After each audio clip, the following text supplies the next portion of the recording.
लेकिन एक सेकंड আস্তা বিয়ে শাদী করেন, বড় তো হয়ে গেছে। চাচা বিয়ে তো করবো, কিন্তু বাড়িতে ছোট ভাই বোন আছে তো, তাই আর কি। ও আচ্ছা, তোমার নাম্বার কোনটা?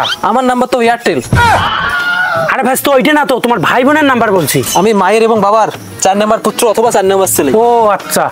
কিন্তু চাচা একটা বিষয় বলো তো, আমি 4 জন ভাই বোনকে ফেলাই দিয়ে কেমন করে বিয়েটা করতে পারি? আরে ভাস্তা, আগে বলবে তো। কত বড় রেখে ছোটকে বিয়ে দিয়ে দিলাম, তার নিন্দা টেকনিক আমার কাছে আছে। ওয়াও, তুমি আসো, তোমাকে শিখিয়ে দেই। বসো এইখানে।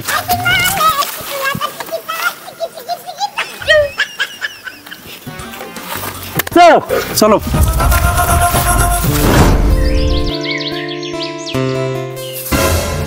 বাবা, তুমি এমন কিছু বলবো যা শুনে একদম ব্লাস্ট হয়ে যাবে। বাবা বল তাহলে শুনি। বাবা, আমি বিয়ে করতে চাই। কি বললি?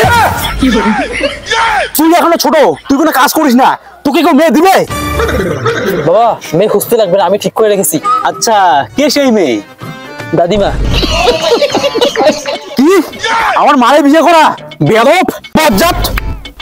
আমার মাকে বিয়ে করেছো, আমি কিছু বলেছি? এখন তোমার মারে বিয়ে করবো, তুমি কিছু বলবে না। যাবে এখান থেকে। বয়স কম আর এই বয়সে বিয়ে করতে চায়? হ্যাঁ, বিয়ে করবি আরো? না, বিয়ে করবো না। বিয়ে করার আগে বিয়ের স্বাদ মিটে গেছে। ঠিক আছে, ভালো। কি করে